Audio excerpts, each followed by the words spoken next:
Episode 2 dimulai dengan Mire dan Miji menata rambut mereka agar terlihat serasi. Mire tidak mengecat rambutnya menjadi pirang membuatnya tampak seperti Miji, berubah haluan. Sebelum berubah haluan, mereka berdua saling memeriksa, memastikan bahwa mereka benar-benar baik-baik saja melakukan ini. Namun Mire juga memberitahu Miji untuk tidak melakukan apapun di tempat kerja dan tetap diam sehingga tidak ada yang tahu apa yang berbeda. Namun kita sudah tahu Miji berbeda dan dia memutuskan untuk bertindak begitu dia mulai bekerja. Butuh beberapa hari tetapi dia terbiasa tidak memiliki pekerjaan dan bersantai sendiri, meskipun itu membuatnya kesal.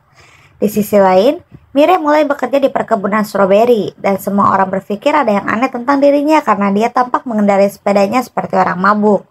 Setelah sekitar 10 hari, Miji ketahuan sedang melakukan peregangan oleh bos Mire dan dia menawarinya tugas kecil untuk dilakukan.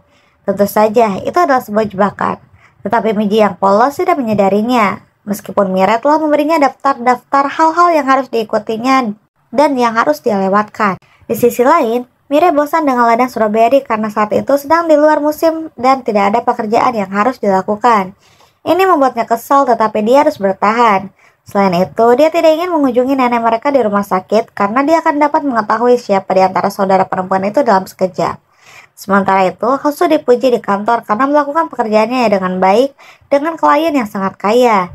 Namun ia merasa tidak enak karena orang yang mereka lawan di pengadilan, seorang pria miskin tidak mendapatkan kompensasi apapun karena apa yang ia sarankan. Atasan Hosu mengingatkannya bahwa tugasnya adalah menang, bukan mengkhawatirkan orang lain. Tetapi ia adalah tipe orang yang mudah terganggu dan akan terus-menerus memikirkan sesuatu selama berhari-hari jika ia tidak dapat memperbaikinya. Bagaimanapun, Hosu mengetahui bahwa atasannya mengirimnya untuk menemui Mire secara khusus karena ia tahu bahwa mereka adalah teman sekelas dan bahwa ia dapat menggunakan itu untuk membuat Mire menarik kembali kasusnya. Tugas Mire adalah meminta seorang wanita tua untuk melihat dokumen yang terkait dengan penjualan restorannya. Meskipun ini tampak seperti pekerjaan yang cukup mudah, namun ternyata sangat sulit dilakukan. Miji pertama-tama membeli makanan di restoran untuk mempelajari sedikit tentang tempat itu dan neneknya. Namun saat ia membuka dokumen itu, ia diusir dan dilempari garam. Namun Miji bertahan. Ia terus datang ke toko setiap hari dan dilempari garam karena ia sangat ingin melakukan pekerjaan dengan baik demi Mire. Di sisi lain, Mire membersihkan gudang penyimpanan kebun stroberi dan mendapatkan masalah karena membuang kursi yang ingin disimpan oleh pemiliknya. Pemiliknya membentak Mire karena mencoba melakukan sesuatu tidak diperintahkan kepadanya.